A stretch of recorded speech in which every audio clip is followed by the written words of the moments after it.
Well, a guy heading back to his home state this week is Julian Wiggum. You got to play in Florida already this season at USF. What's it like for you when you get to go home for these games? It's the best feeling in the world. It's a home game away from home. When the family comes up, it's always a great feeling. Having that support again, it kind of feels like a high school game, knowing your mom, grandpa, sister, all those families in the stands. So it's a lot of fun, great feeling, and I'm excited to get back. You're from West Palm Beach. How many of these Florida State guys do you know? What kind of relationships do you have? Nick graduated. I do know, I played against Travis Rudolph, Carter Newman kid. He's really talented. Outside of that, I don't think I know too many guys on the team.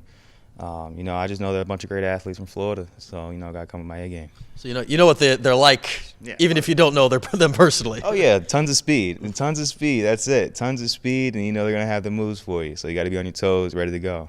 Got to ask you about the last time you guys were down in Tallahassee. A very scary moment involving you. Actually ended up in the hospital after the game.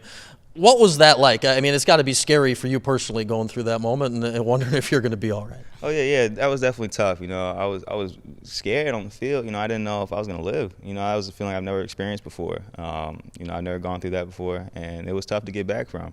But I put it behind me. It was a difficult experience, but definitely helped me grow.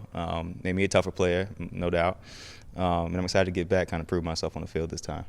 When you're sitting there and you've been through something like that, which is beyond football, I think. When were you able to focus back in after that and say, okay, I'm going to be not just going to be all right, but I'm going to get back and play football, which you've done now for the last 2 years? Football has become like such a lifestyle in college that, there's weightlifting, there's running, that I'm always a part of the game. So as soon as I got back into the regular routine of lifting, running, and just studying the game again, I kind of pushed myself back into it. So by the time spring came around, I put the pads back on. It felt right back to normal, So being a part of football, even maybe not being on the field, the lifting, running aspect of it really helped me kind of get back into the game. And then by the time that spring came back around, I felt great, ready to go. Big picture health-wise, too. Back in high school, you had some issues with your esophagus that it took a while to sort of figure out what it was and work through what you did. And that a couple of years ago. How are you right now? Is everything all good with you today? Yeah, I'm definitely fine now. Outside a little Prevacid pills and the regular stuff I have to take every day, I'm doing well. I'm eating just fine, drinking fine. Everything's going down smoothly. I'm feeling good. And no scare since then, which is good. We've seen you playing football, and let's take it on the field here. You've been playing some safety here the last couple of weeks in top of corner. What's that switch been like for you? Oh yeah, it's great. Moving back, safeties, there's a lot more space. So you have this whole field in front of you. And in high school, I played safety, so kind of going back to a familiar position, deep middle of the field, cover 2, some cover 3. It's a lot of fun being able to watch the quarterback and then just go after the ball. So, it's a good opportunity for me. I can make a lot of plays back there. What's the secondary been like this year? You're the veteran as a senior. Wayne Morgan's a junior. Everyone else that plays is either in their first or second year of playing. What's it been like watching these young guys sort of figure it out as you go along here? They're the best. They come with a lot of energy every day, and they're always trying to learn. Cordell and Juwan, they're always asking me little tidbits here and there about playing corner. Where should I be here? Where should I be there? They're trying to learn, they're getting better, and they're making plays. So it's fun watching them grow. This defense is going to be amazing down the line. How frustrating was it late last week? Because you guys were playing a very good defensive game up until just that one last drive and couldn't get off the field. When you're going through a drive like that, what's it like where you say, we just got to make one play, and then maybe it wasn't there for you? It's tough. That's one of the toughest feelings in the world as a defense, just trying to get that stop, and, missing it. But that just boils down, refocusing and getting yourself back together and regrouping as a defense and just taking it into the next game. Like, all right, we can make this play. This is how we make it, And as long as we keep working and keeping our focus and regrouping and coming back together, we'll definitely be able to make the play.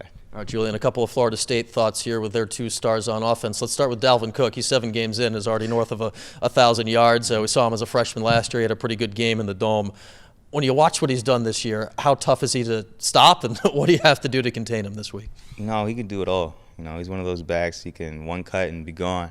The biggest part is containing. When we have a rush coming in, we have to fill our gaps, and then from a safety position, fill the run position that we need to be in, and as a corner, just being secondary contained. It's all about containing and slowing him down. I don't know if you can stop him. I haven't seen it yet. But we got to contain him, slow him down. You know, I think we should have a good game plan for him. And then you guys know their quarterback, Everett Golson, because he played at Notre Dame last year against you guys down at MetLife Stadium. What do you take away from that game that maybe carries over just with the way he plays? He completed a bunch of balls against us in a row. So that tells me that he's a smart guy. He's smart. He can read defenses, and he picks apart like what we give him. So biggest part of that is being defensively sound, just sound in our scheme, sound in our technique, because we have to be on our toes against him, because he'll find the hole, he'll find where he needs to go with the ball, and it's just a matter of just being technically sound, like I said, and just staying on top of our routes. Well, he's only thrown one pick this year, Julian. Hopefully you get the second this weekend, and good luck down in Tallahassee. Thank you.